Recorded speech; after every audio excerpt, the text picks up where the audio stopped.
not loaded much. Generally, we trim about the longitudinal axis only because lateral directional, the aircraft has a tendency to regain its equilibrium position, mostly. And why at all we require a longitudinal trim is whenever there's a CG shift like dropping of bombs or the fuel itself is getting consumed because it's distributed in different fuel tanks. Okay, so obviously the CG is going to shift.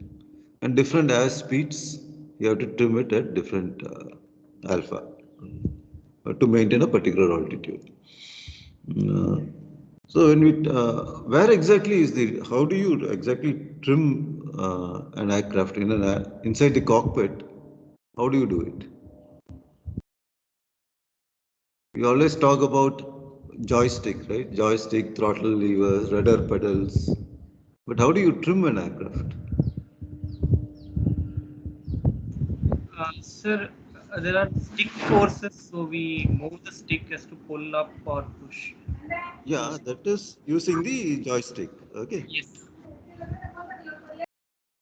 So I want to trim the aircraft without using the joystick. How do I do it?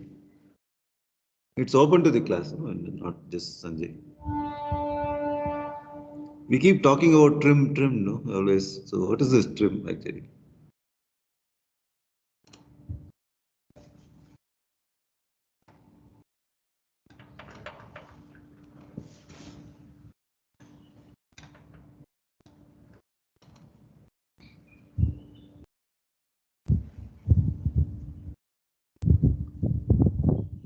So all we will say is just pull up the joystick towards you, then the aircraft climbs.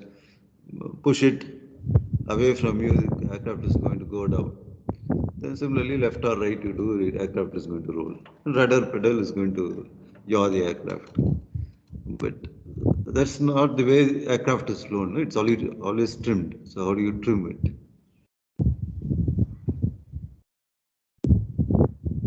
First of all, what's your understanding of trim?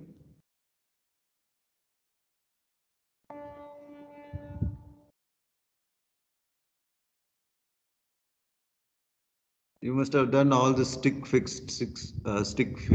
stability. I don't know what you people call it. So what does it mean?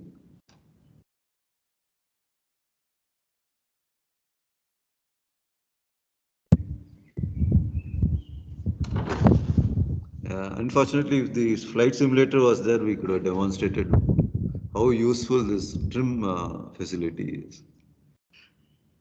Okay. Again, basic from your introduction to Aero only. Uh, See, what you have is trim tabs. Can you see the slide, Sanjay? Yes, sir. Yeah, whenever I'm losing sync, no, just warn me Sure. because of the net connection. Yeah. So these trim tabs, suppose I deflect this tab like this upwards. Okay. So it's going to create a downward force. And this downward force is acting on the elevator hinge so that the elevator actually deflects in this direction. Okay. So instead of moving the elevator, all you require is just change the position of the trim tab, and this trim tab will make sure that the elevator deflects properly. Similarly, for radar also, other aircrafts you'll have a tab like this. And aileron also, if you look closely at aircrafts, you'll have these tabs. So my question, again back to my question, how do you adjust it in the aircraft?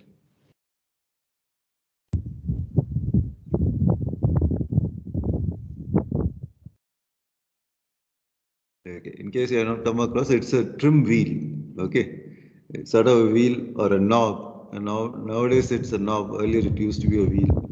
Uh, just keep like your normal audio system knob. No? It will be a small knob by which you can do this change in tab settings.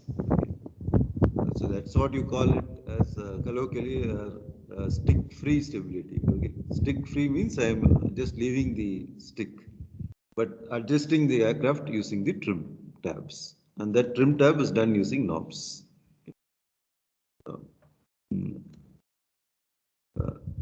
Sanjay, this is the first time you're hearing about it, or No, sir.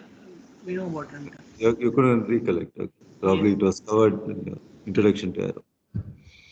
Okay, just question to the class. All these elevators will have some mass over here on the other end. Just try to find out why it is so.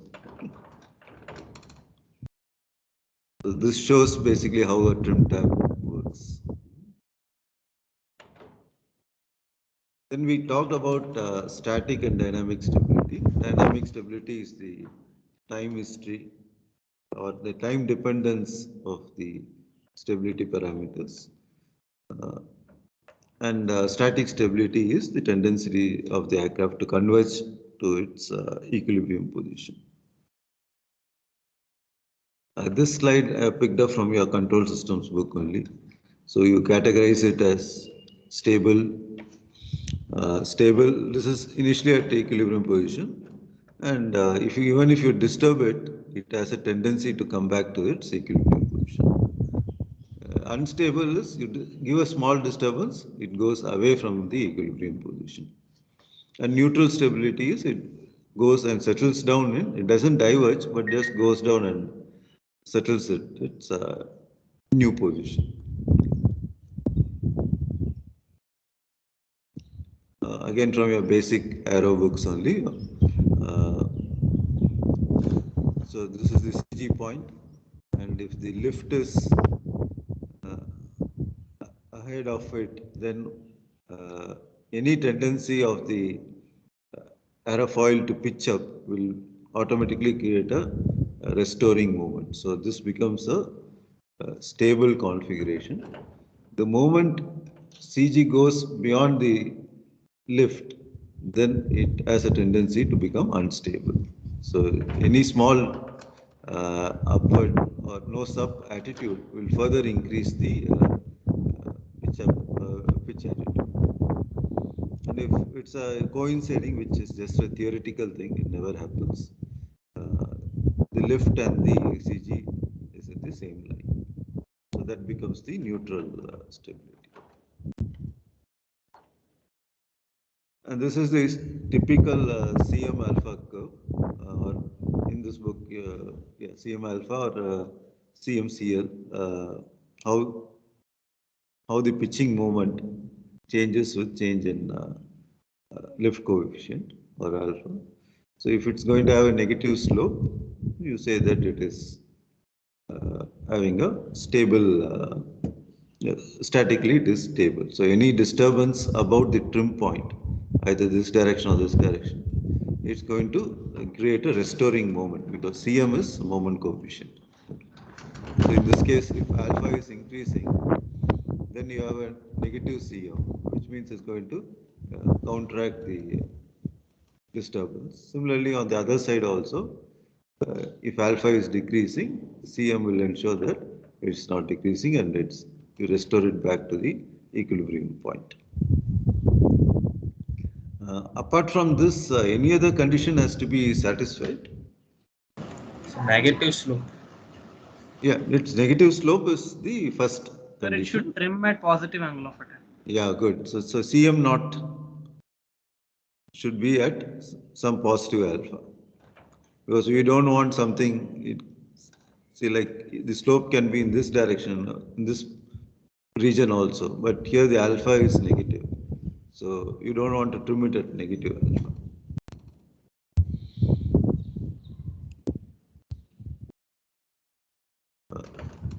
Then you must have been introduced to stability margin. It's nothing but how much stability the aircraft has over neutral stability.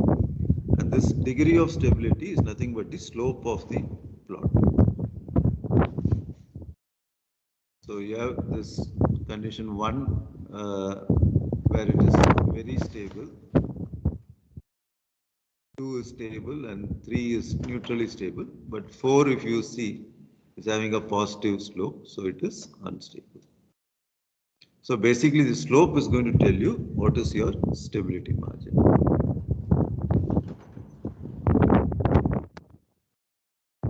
just out of curiosity, now I have shown you two aircrafts. Okay, which one do you think is going to be statically stable? First of all, what is the difference between these two aircrafts, and which one is going to be statically stable? Your gut feeling. Sir, the positioning of the wing is different.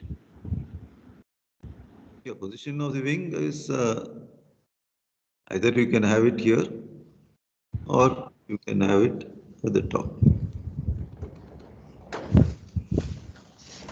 But that affects, how does it, now we are talking about only longitudinal static stability. Okay, okay. Sir. That affects the roll stability. That will fix the roll stability.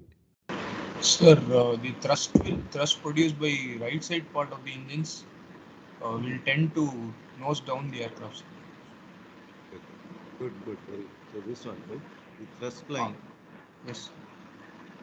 If you look at this aircraft, it is above the CG, and whereas this one is below the CG. Anyone is doing cargo aircraft in your aircraft design course? Military cargo aircraft? Yes, sir. Yeah. Ashwin here. Ashwin, yeah, Ashwin, tell me why these engines are placed above the wings, generally in all military cargo aircraft. The mainly because the payload exists throughout the fuselage, or it is placed near the CG. So, which is like No, payload is never placed near the CG. It's distributed mean, over. Yeah. yes, sir. In case of like if we have very less payload for a very high payload capacity aircraft, then it is placed strategically so that it comes near the CG. So in that case, I think placing engine above the wings would be more roll stable, sir.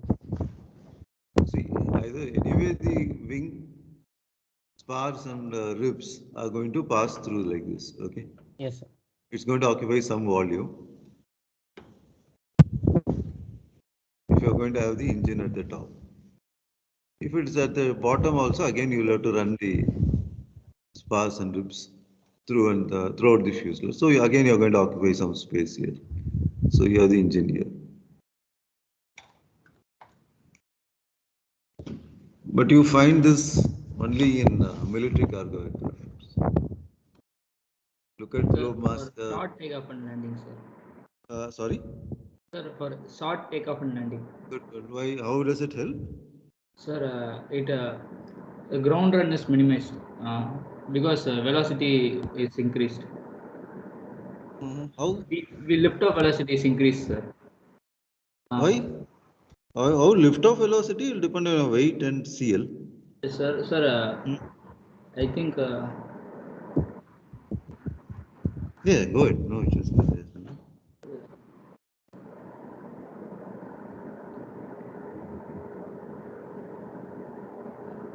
Sir, I have no idea. Okay, if it is short takeoff and landing, what you are aiming at is lower wing loading. Okay, after all, that's all. Okay. Maybe high angles of attack. Okay. High angles of attack, you can justify your answer. You don't want the engine to touch the ground, right? Very high angles of attack. This ensures that you at least helps you has some clearance. You don't want the engine to hang down. Yes, sir.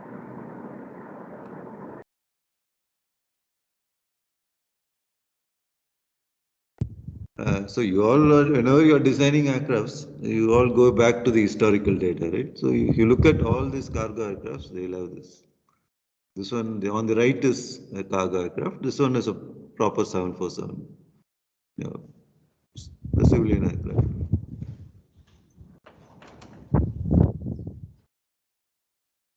So you think, why they have done it? Just a diversion. Now you're talking about innovation project and all. These Germans, I think it's 162. Okay.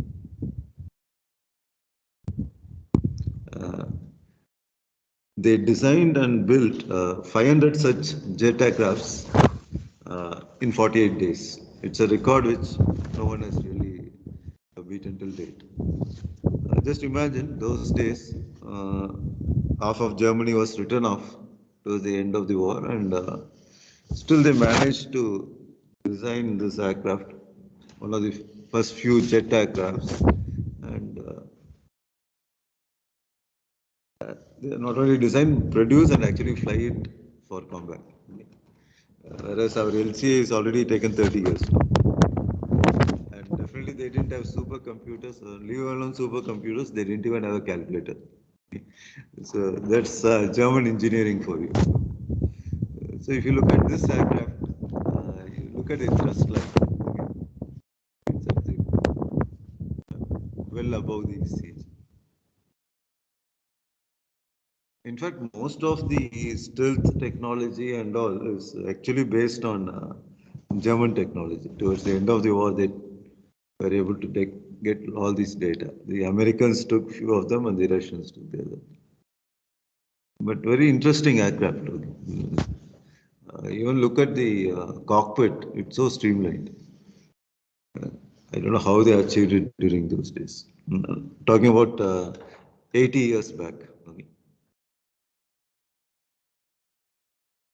And the most incredible thing is this 48 days. How do they realize this? I don't know.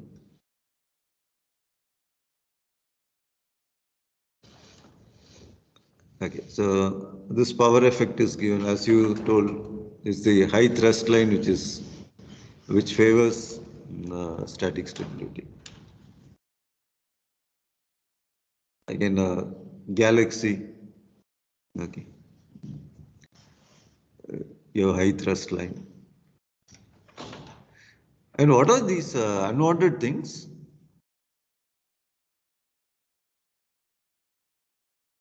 At least in this one you must be knowing, they'll call it as winglets. And what is this?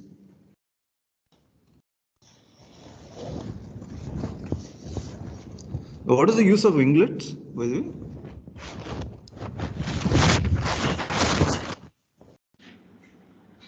Yeah. Sir, to minimize wingtip vortices. Wingtip vortices. And the small things projections.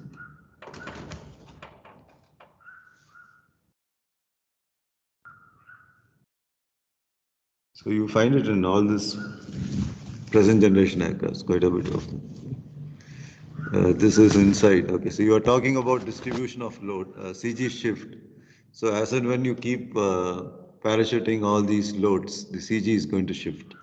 So definitely you'll have to trim the aircraft.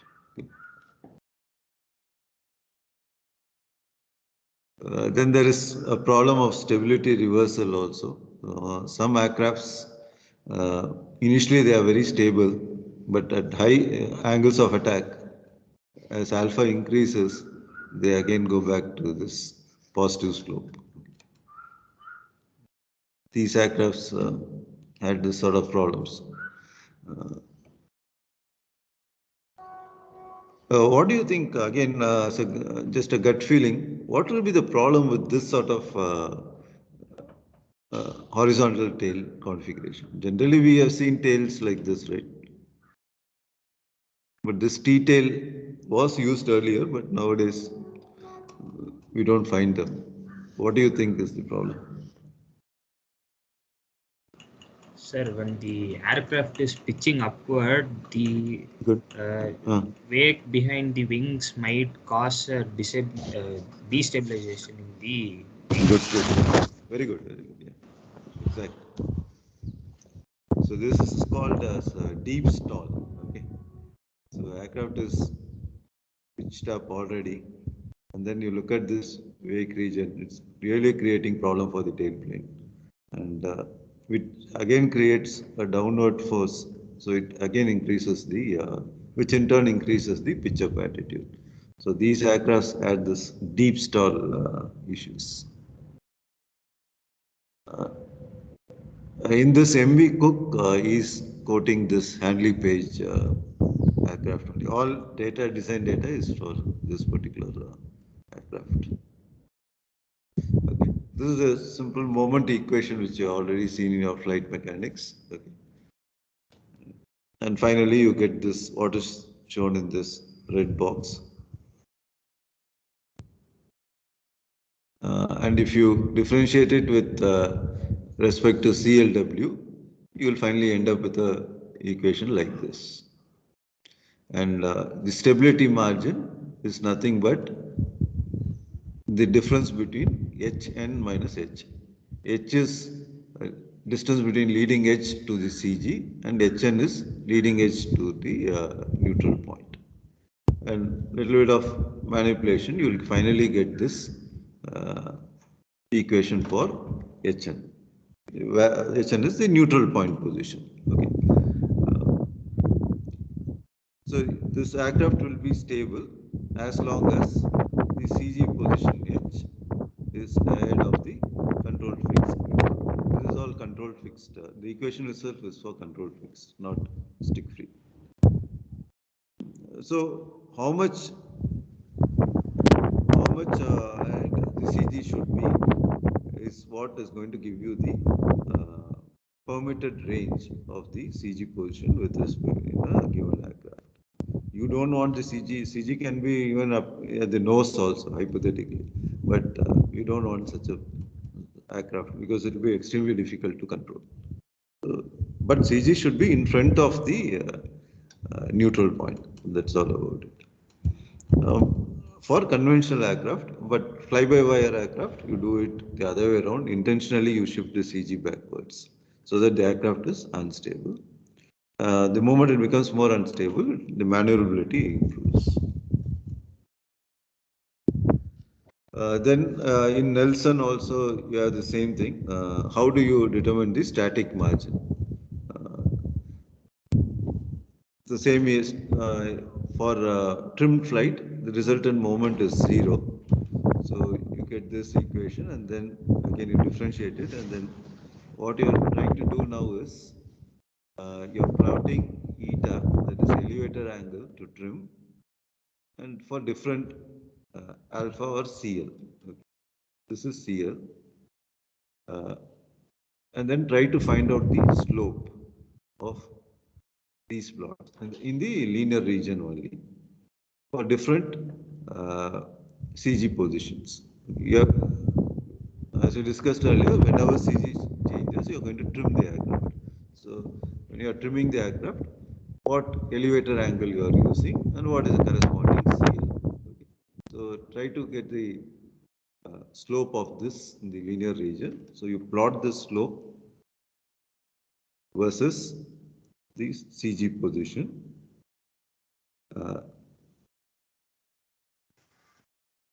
Now this slope, if it is 0, that's going to give you the neutral point.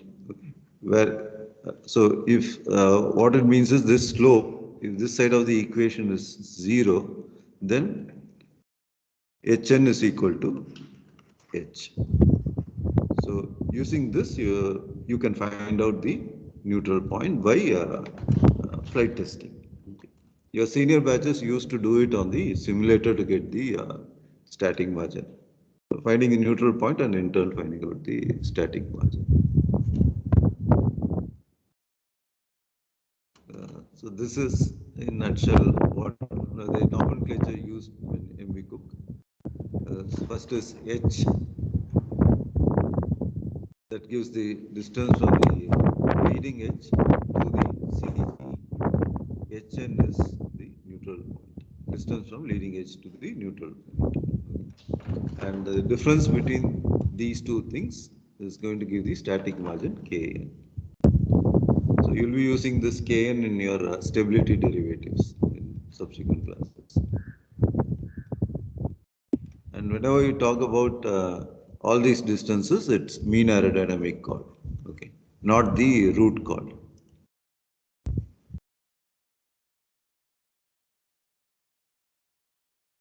Okay. What's strange about this aircraft?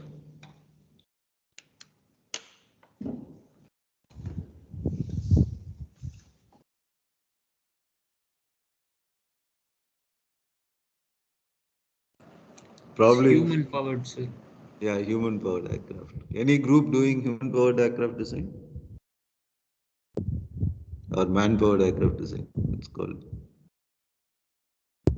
Any group? Or any group doing solar powered aircrafts? Yes, sir.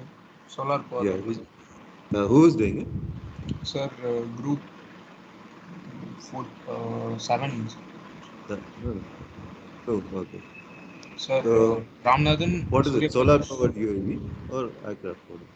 Aircraft, sir. Aircraft, okay. So, what are the things, what is the constraints under which you are going to work for this design? Sir, constituents, sir. What are the constraints or the limitations of a solar powered aircraft? So, limitations is we won't get sunlight throughout, sir. So, Yeah, that's fine. So, you have to? we have to charge batteries and so that Okay.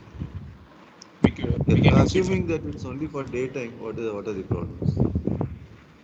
problems. Sir, don't know. No, just as a layman, you just, what do you think is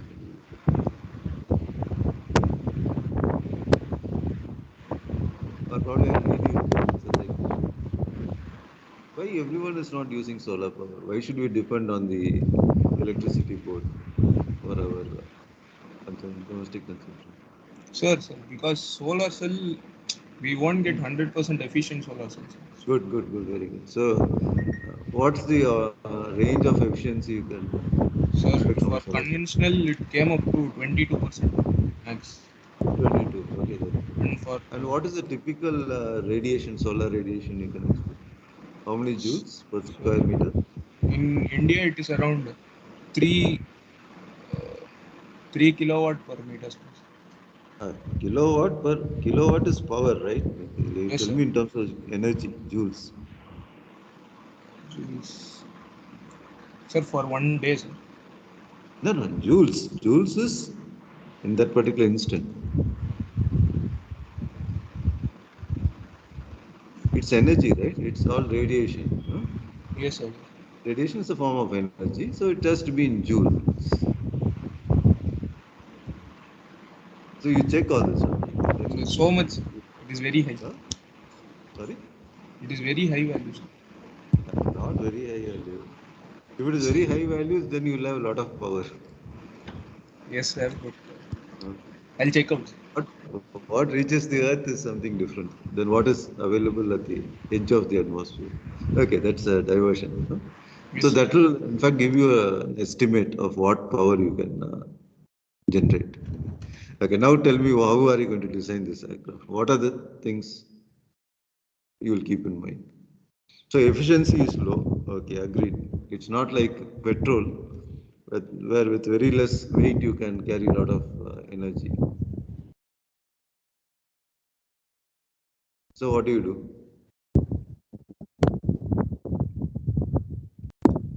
Okay, to the class, what do you think will be the approximate power developed by a human being when he's cycling? Just a guess.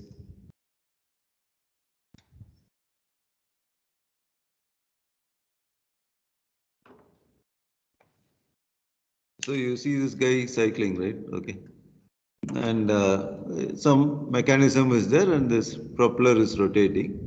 So he is capable of generating some power. It's not a electric motor, he's just cycling it. So he's generating some power. So I'm just asking what's your guess? How much can a normal human being generate?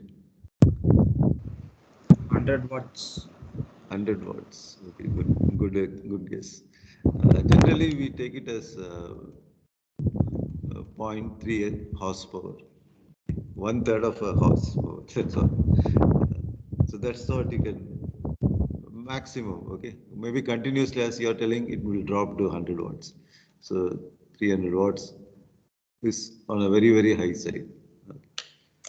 Okay. Now this is your power available. Now tell me, how are you going to design this aircraft?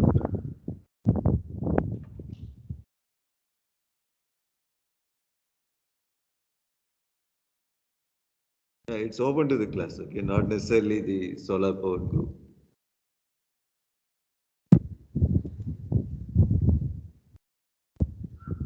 And nothing to do with flight dynamics, okay, just.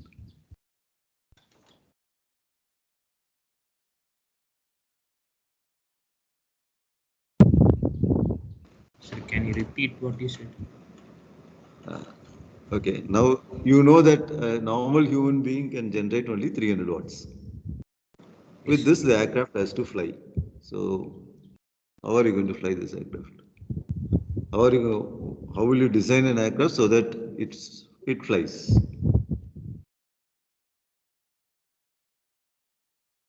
So you have a very high aspect ratio, sir. Very high aspect ratio.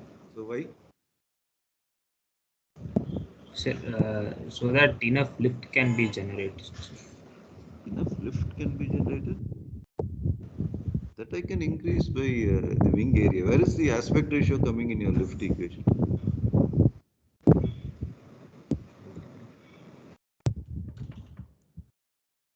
Sir, to reduce the drag, Why? sir, Because power is nothing but power, drag power into is, velocity. yes, And you want to reduce this drag. And at low speed, it's the induced drag coefficient which is dominant. yes, So you have to, and that is inversely proportional to the the aspect. That's why you have such a high aspect ratio. All your UAVs, no, if you look at it, they have very large aspect ratios. So, what's the typical weight of a human being? Around 70 kg, right? Maximum. And what do you think? This aircraft, I think, was around 200 feet span. Gossamer Albatross. Okay. That was way back in 1970s. And it was able to cross the this thing, English Channel. Okay. That's why it's quite famous, and even now I think it's preserved somewhere in one of the museums. So 200 feet span. Okay, people who are interested in structures, just tell me what will be the approximate weight of the aircraft.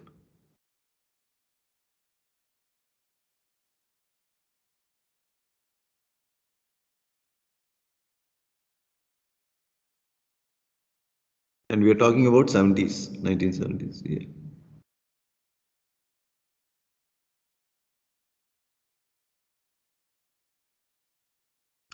You'll not believe me. The aircraft weight, empty weight was just 43 kg those days. So that's where they started using this carbon fiber, mylar films, and all those things to build this aircraft. Okay, now coming back to stability, it's a canard configuration. Just think over how you will stabilize a canard aircraft. So any upward motion will means this angle of attack of the tail plane is going to increase. If it increases, the lift of the tail plane canard is going to increase, which means further pitching up of the aircraft. It's definitely an unstable configuration. That's why you find most of the present generation, fifth generation fighters having a canard uh, to improve the maneuverability. So just think over how you are going to stabilize a canard. Okay, so that's on the longitudinal stability. Lateral static stability is this slope. Now this is the rolling moment. Not don't confuse with lift coefficient. This is C small l is rolling moment coefficient L. Okay. So this has a slope like this. Uh, any tendency of the aircraft, the aircraft tries to bank towards the right.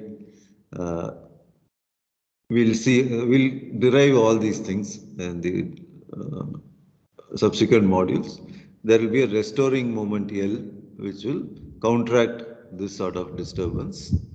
Uh, so inherently, mostly all these aircrafts have this lateral stability.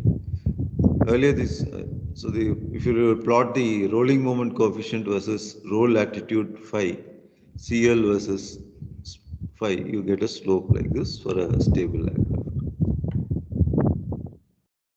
And when you talk about in controls theory, it is, if it comes back to the equilibrium position, it is stable, settles down at neutrally stable, at a different roll angle, then it's neutrally stable. And if the roll keeps on increasing with time, it becomes unstable. And generally, this again something you people know. This is a dihedral, and what is this called? A Spitfire as a dihedral. Sorry.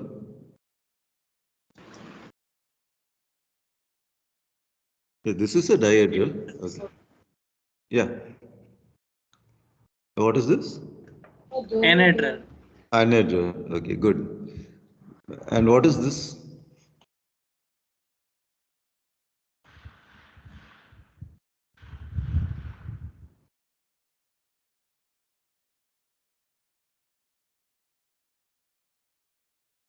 This is dihedral. The second one is anhedral. And what is the third one? Anodiode. Sorry?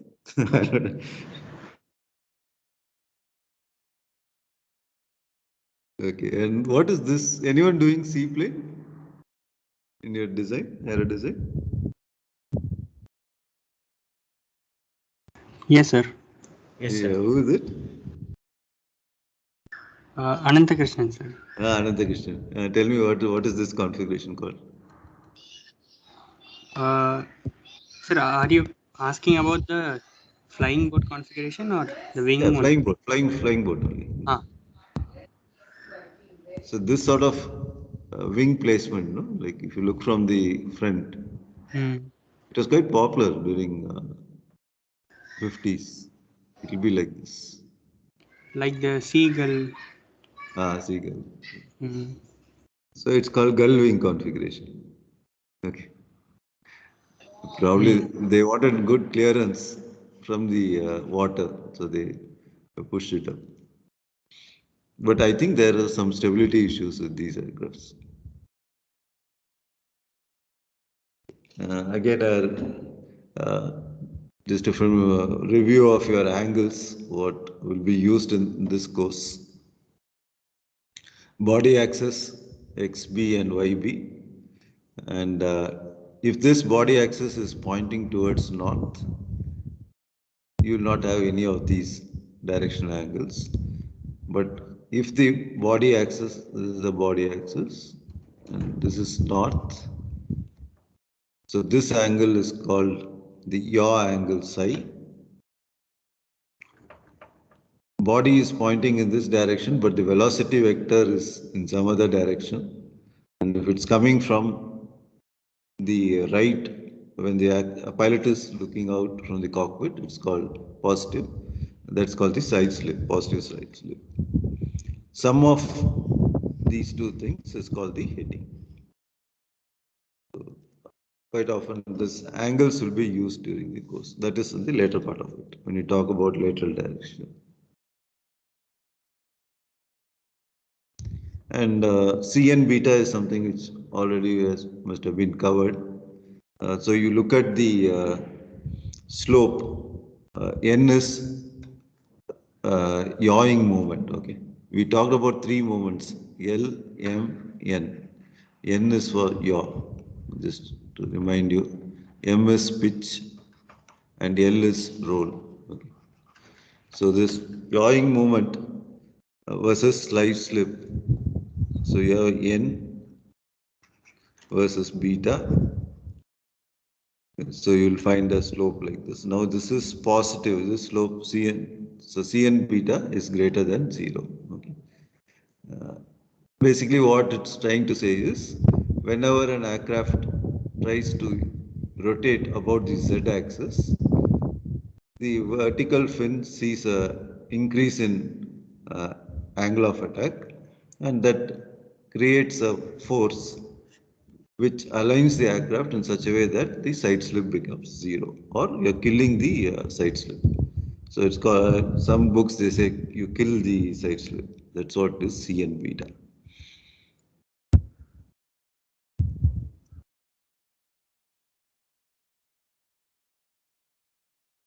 Now you got a plot at the bottom. What do you think is the difference between these two plots?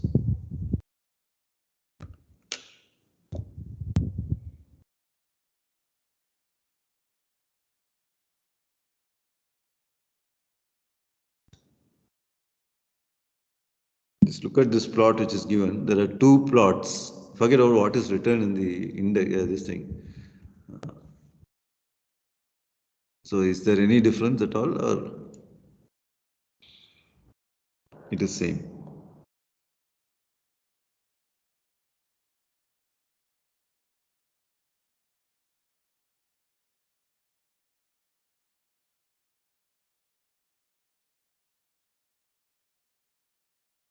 So in the second plot, the yawing moment is stabilizing after some beta. Sir. Or if you can say, like, suppose it is like, now just consider a loose analogy, like if it is CL alpha, you have something like this, and then it goes like this. So what do you call this region as? Stalls. Stall, right? So here also it's a vertical fin also is a aerofoil, basically symmetrical aerofoil. There also you're having this sort of stall region. Okay, if you extend it further, probably it's misbehaving. It's going to lose its efficiency. But whereas the plot at the top continues to be somewhat linear. Okay. So that is achieved by something called as dorsal fins. By the way, just for your information, there have been a number of cases in history of aviation where people have flown aircrafts without vertical fins. Okay. So this particular bomber, I think it flew around 300 kilometers without a vertical fin. And yeah, anyone from Delhi? Someone told me that you are from Delhi, no? Last time, or was it the other class? No one from Delhi in your class? Okay, there is a Air Force museum in which this aircraft is kept. Okay, why it is important is it went into Pakistan and it was shot very badly, and so most of its control surfaces and all were all sheared off. But still, the uh, pilot, this guy's name is one Wing Commander Mangad Singh. Okay, he managed to fly 300 kilometers back to Indian territory and also managed to land. How do you think he was able to do it, Sanjay?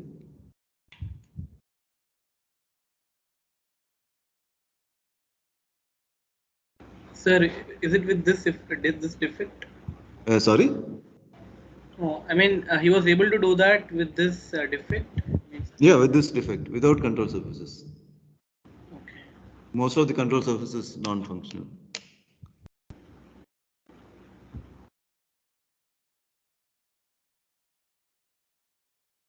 So maybe he glided from there. Fly? So he glided from Pakistan to India for 300 Two? Come again? See, he went into So Pakistan. yes, sir. There he was shot, but still he managed to come back to India. Yes, he must have not. What do you say? So he just glided back. But if you are in a position, will you fly back like that without control surface? I wouldn't fly normally also. And that guy is Mangat Singh. So what people say is, old timers, this guy, whenever he used to take off, before that he used to drink quite a lot. He was totally drunk. So no sane person will fly without a control surface. So he always used to come. Anyway, so skill to fly a jet aircraft without control surfaces. And this aircraft is still preserved in Delhi. We talk about dorsal fin, right? This is a dorsal.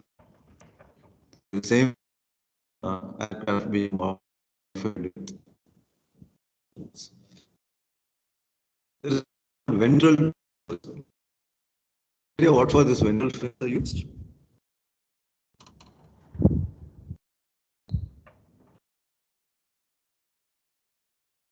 So you guys find out what for this ventral fins use. Okay.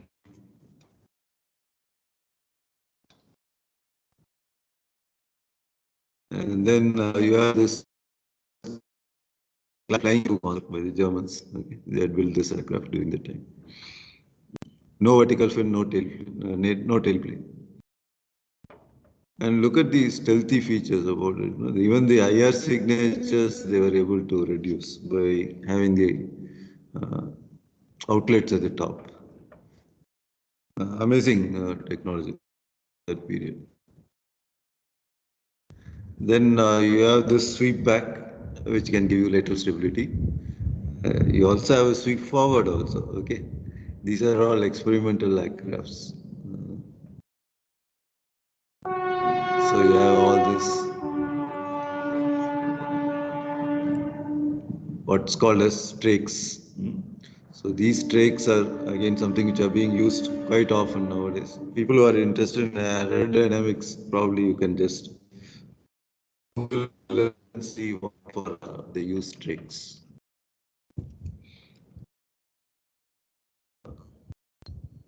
Sweep back, I will be deriving this equation. When you see one of the derivatives, how sweep back can help in giving a restoring moment whenever there is a roll. So this is something we'll leave it to the stability. When we discuss about stability derivatives, we'll see this particular derivation. Then there's the issue of high or low wing. Again, high wing is something like a pendulum. Okay, so you hang a pendulum like this, and any tendency it tries to come back to its original position. Not only that, there is a deflection of the airstream, which is going from along the y-axis. That also creates a very small restoring movement.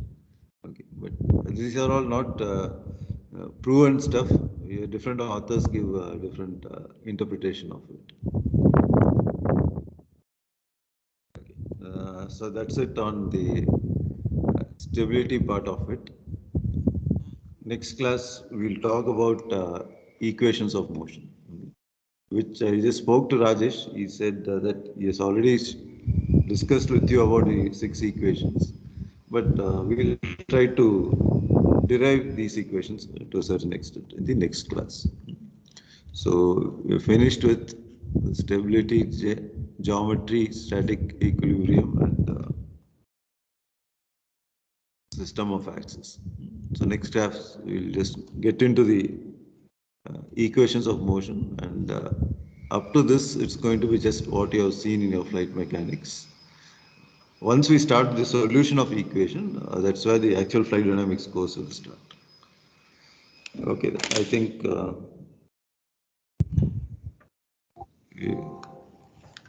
what's the time?